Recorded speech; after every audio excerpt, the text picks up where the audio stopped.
Bueno, y como les decíamos temprano en los títulos y en los adelantos que brindábamos de arriba gente, ayer finalmente la Cámara de Diputados aprobó las modificaciones al Código Penal relativa a actos de discriminación y femicidio, particularmente lo que tiene que ver con los artículos 311 y 312 del Código Penal. Una iniciativa que en realidad pasó ahora al Senado, ya había venido del Senado y ahora vuelve porque se hicieron algunas modificaciones. Para hablar de este tema vamos a estar a partir de este momento compartiendo una charla con la socióloga Teresa Herrera de la Red Uruguaya contra la Violencia Doméstica y Sexual.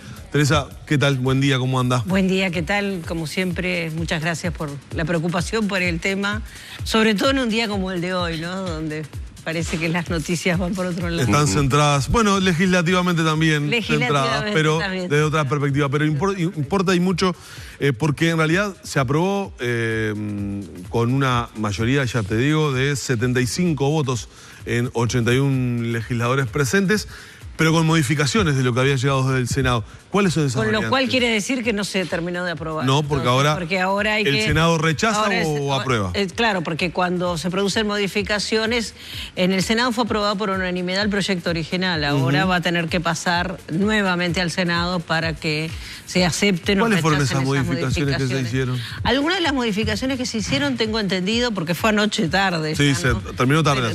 Sí. Algunas de las modificaciones que se hicieron, tengo entendido que tenían que ver con algunas de las formas cómo se tipificaban los delitos. Por ejemplo, que si la presencia de menores, el proyecto original decía que la presencia de menores ante el crimen era un agravante y algunos parlamentarios consideraron que había que colocar que la presencia de menores ante cualquier crimen era un agravante y no solo ante el femicidio.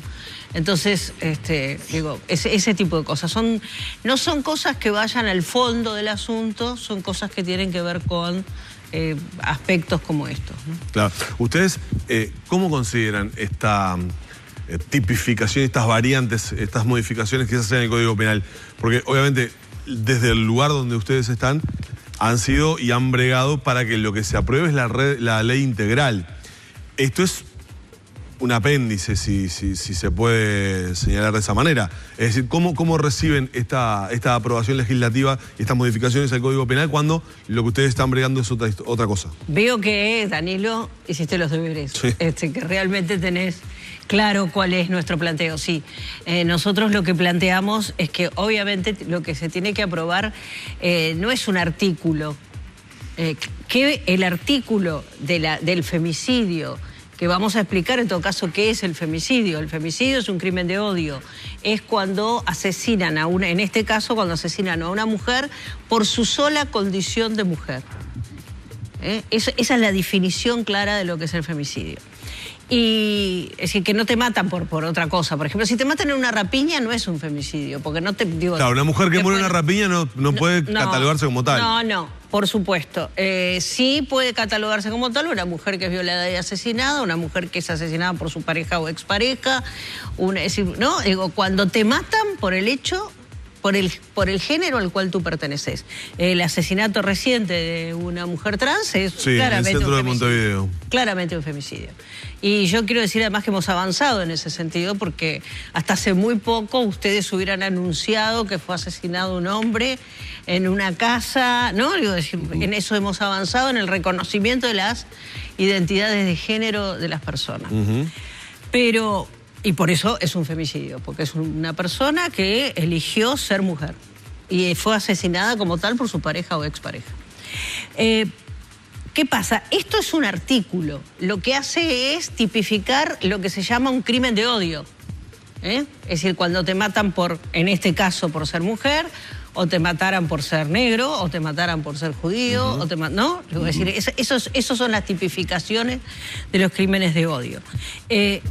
Pero la ley integral es mucho más que eso. La ley integral tiene 101 artículos y la ley integral, por algo su nombre, como su nombre lo indica, es una ley que va más allá de lo que podemos pensar en una ley tradicional, o sea, un artículo de un código penal como es este caso, sino que es una ley donde lo que se busca es la protección, la coordinación, la difusión, la prevención, se busca, por ejemplo, para que la gente pueda entender qué cosas prevé la ley integral, que creo que son importantísimas, se busca evitar el peregrinaje de las mujeres a distintos mostradores, digamos, por decirlo así, cuando van a hacer una denuncia.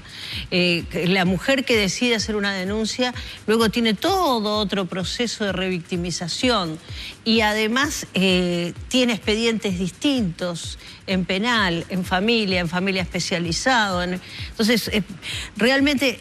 bueno, ni hablemos además si tiene que buscar una solución habitacional y si tiene un problema, y bueno, y además siempre va a tener que hacer una consulta de salud. Entonces, realmente la ley integral lo que prevé es esto, prevé cosas tales como, recién hablábamos de la presencia o no de menores frente al asesinato, sí. Prevé un periodo de 3 meses durante el cual un equipo interdisciplinario tiene que evaluar si el asesino puede o no tener visitas con sus hijos. Si esa ley se hubiera aprobado, probablemente 8 niños que fueron asesinados el año pasado y 3 este año estarían vivos, porque la ley duerme el sueño de los justos desde el mes de abril del 2016.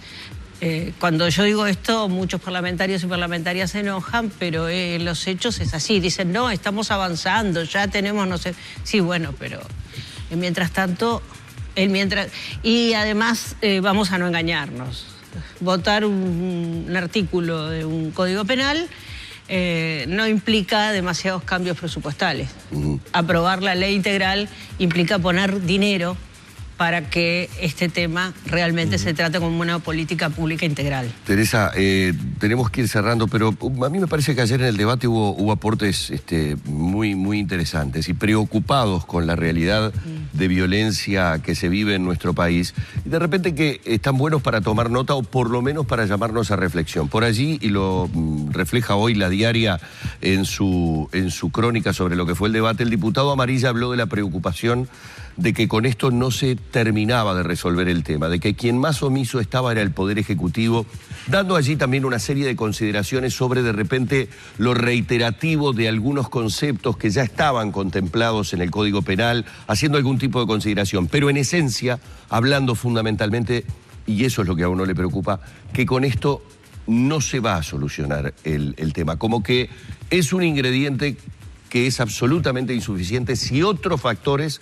no lo rodean a este elemento específico del femicidio. Exactamente. Esto fue legislar al grito.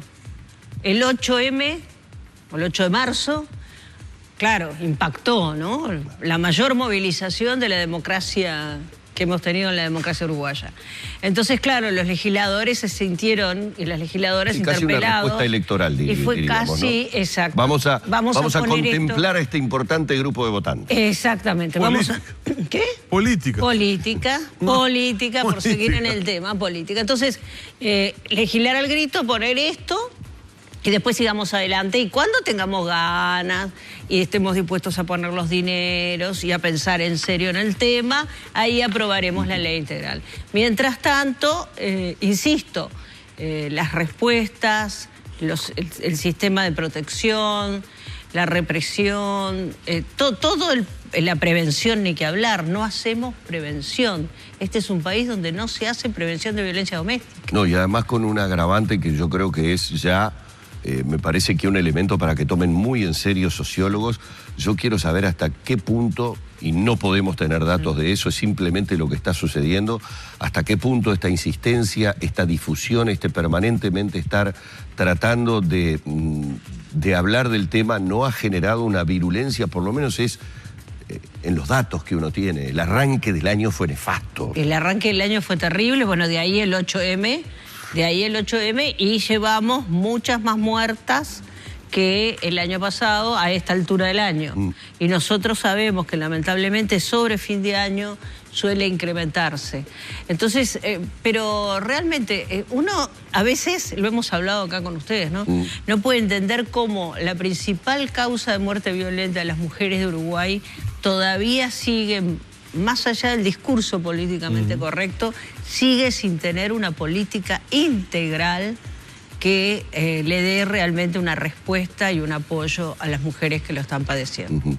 Bueno, vamos a agradecerle una vez más a Teresa Herrera que haya estado con nosotros en esta mañana, a propósito del debate que se generó ayer, que como muy bien dijo ella, a ver, es un paso que ahora vuelve por las modificaciones a Cámara de Senadores, y bueno, ahí veremos si finalmente algo de todo esto queda aprobado definitivamente. Queda aprobado definitivamente e insisto, lo que hay que aprobar es la ley integral y darle los recursos que necesita.